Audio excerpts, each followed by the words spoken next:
Welcome back. According to the official death toll, 28 people have died since the pro-democracy unrest started in eSwatini earlier this year, but the figure could be higher.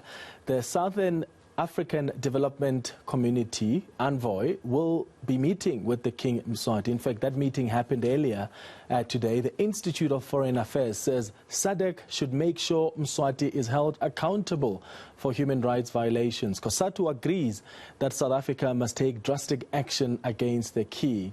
Let's bring in Cosatu's Sonia, Mabunda-Kaziboni and Mpho Tsedu, who is with the Institute of Foreign Affairs. Thank you to both of you for joining me for this discussion. Sonia, you recently released a statement as Cosatu condemning the violent attacks against protesters in eSwatini. You're calling the regime there murderous. But SADC has been silent, including your ally, the governing party, which has been dragging its feet, really, in responding to the human rights violations in that country. Thank you so much, Clement, for the invitation. And I think it's firstly important for me to state that Cosatu has had long-standing resolutions on its commitment to mobilizing and also ensuring that there is practical solidarity for the people of Swaziland and in particular workers. And with this said, we're very critical of government at this point on some of the work that they've not been able to do. And we've come out calling even for the closure of the Swazi embassy in South Africa. And we've come out very critical even on businesses that continue to operate in Swaziland.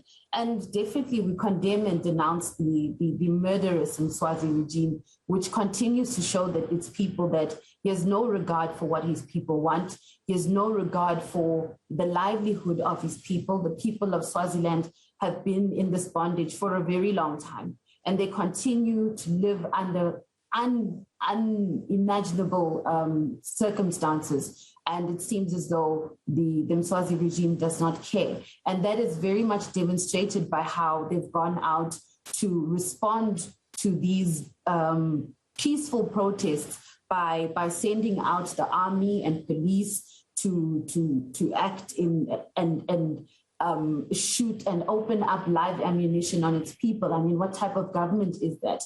And we're very clear on the fact that even in terms of our international solidarity, we will not stop supporting the people of Swaziland until the government gives in to having a multi-party system and is open to having engagements on realizing a democratic state. Yeah, and Mpho, do you have confidence that these engagements will take place? I mean, Jeff Khadebe leads the envoys, and he said that they'll be meeting with the king and other concerned stakeholders. But the problem here is some of the organizations in eSwatini are illegal, they are banned. So how do you bring these formations to the table with the ruling establishment? Thank you, Clement. Look, I don't have confidence in this process, I must be honest. Just a little over a month ago on the weekend, or rather between the 17th and 18th of August 2021, the 41st Ordinary Summit of SADC Heads of State was sitting in Lilongwe, Malawi, hosted by the president there. That summit was attended by the Eswatini Prime Minister, Cleopas Dlamini, right? Now, you ask yourself, if this extraordinary or this ordinary summit of the SADC Heads of State was able to sit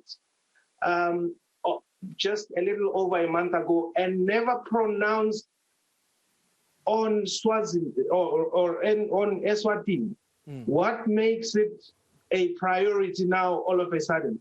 Eswatini has been burning for the better part of this year.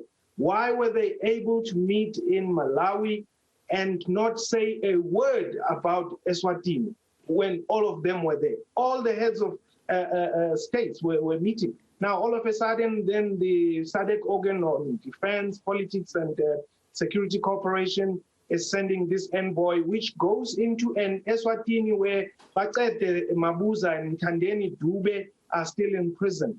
And Eswatini, where Princess Kanyiso Dlamini still issues directives to the likes of MTN to shut down Facebook and other social media platforms. And like you have said, in Eswatini, where Pudemo, EFF Swaziland, the Swaziland Federation of Trade Unions, the Communist Party of Swaziland are banned. Today, as we speak, the day on which the meeting was happening, the government, the Minister of Public Works announced that they are banning protests. What kind of an environment are you creating when you say you want to negotiate? Who are you going to negotiate with when you have banned people from protesting? And even worse, why would these organizations negotiate as unequals with King Mswati? And I think, really, to tell the honest truth, I don't think SADC is as committed to the plight of the people of Eswatini as it would with other matters. I mean, they were able to talk about the Israeli matter at the AU. They took a resolution there. They congratulated one another. And this is the problem with African multilateral institutions, the African Union, SADC, and all of that. They are just there to congratulate and cushion each other's egos. They don't take harsh decisions against one another. Yeah, so when they are required to act, really they drag their feet. In fact, it reminds me of what happened as we were talking about engaging and bringing the different stakeholders on the table. It reminds me of what happened in Zim when the ANC sent a delegation there. ZANU-PF apparently stopped them from meeting other parties and organizations. How do you find a resolution in a process that doesn't involve concerned stakeholders? Sonia, do you support calls for sanctions against the regime, maybe not against Eswatini, but the monarchy? Yeah, thank you so much, Clement. And I just wanted to add on to what my colleague was saying earlier about these envoys that are sent into the country, and also just our disappointment with SADC and the AU as a whole with how they've responded to these human rights violations in the region and on the continent as a whole. They've resolved to sending out statements, but there aren't any practical actions that they're putting together. And as a federation, we definitely commend the head of the security cluster of SADC, which is President Cyril Ramaphosa, for sending out the special envoy. But it would have been good for us to get information on who they intend to meet with. And also, when these envoys are sent out, as you've rightly put it, when they came back, an envoy was sent to Zimbabwe. There was no report back on what the discussions were about. Yeah. And also in Zim, they weren't allowed to meet with other actors.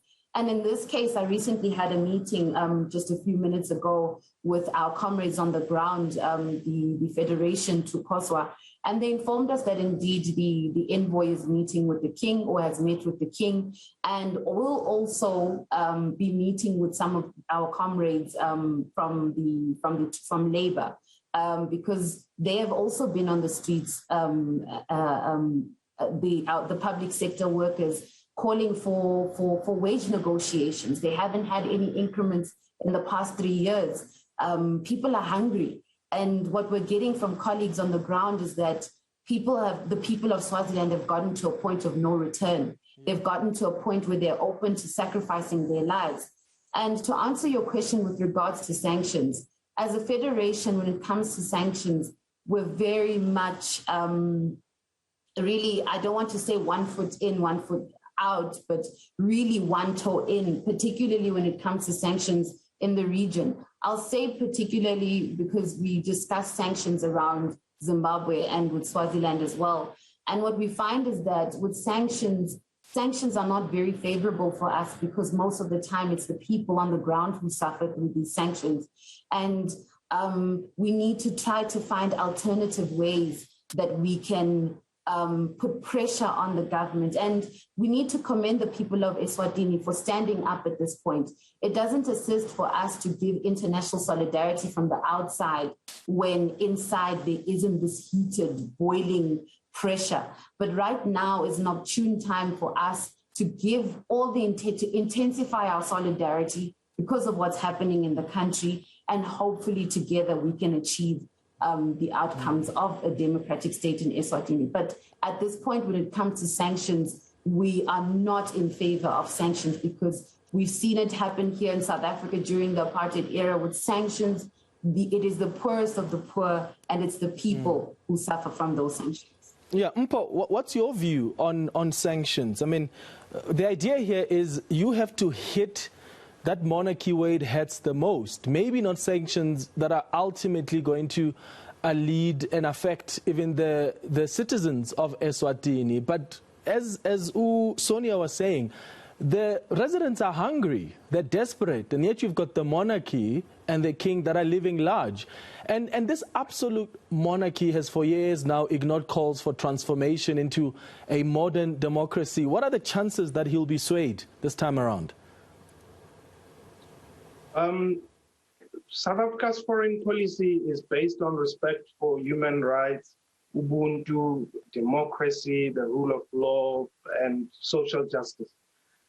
If we as a country are to sustain our diplomatic ties, I would imagine that we do so with countries that meet or rather tick the boxes of those tenets of our foreign policy, which is what I've just outlined.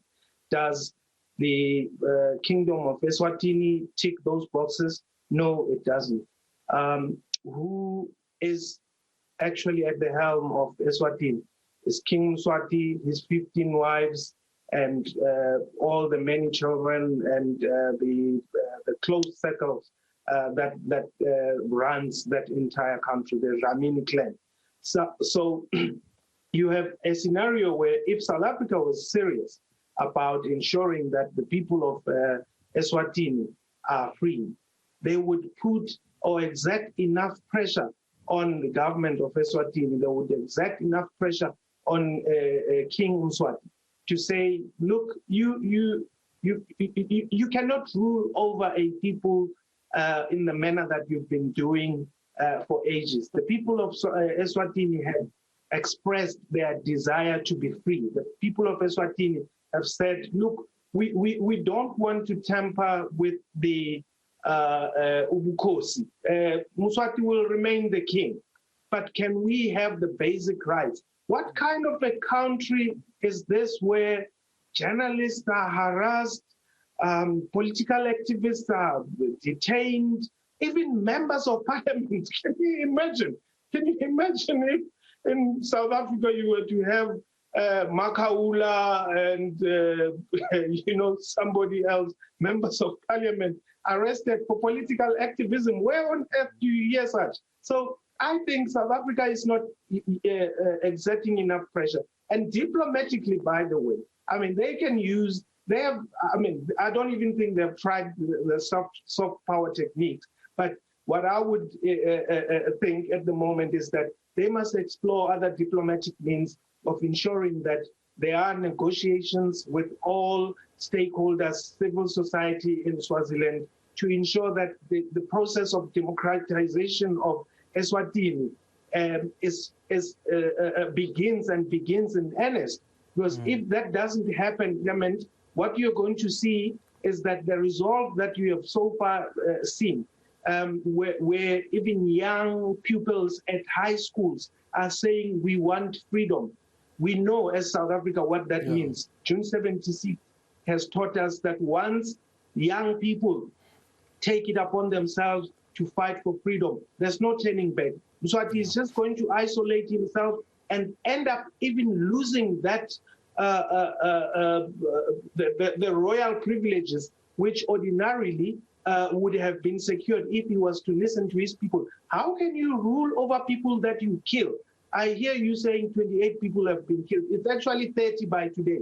The other one died last night. So how do you continue to rule over a people that you continue to murder and maim and suppress forever and ever? You're living large. Your wives can go to Dubai. They can go to Europe to go shopping. Your children are studying overseas. Yet the majority of the people of Eswatini are living below the line. So I don't think sanctions should be meted out to the people of Eswatini. It's not the problem with Eswatini is not the people of Eswatini. The problem with Eswatini is King Mswati III and his 15 wives.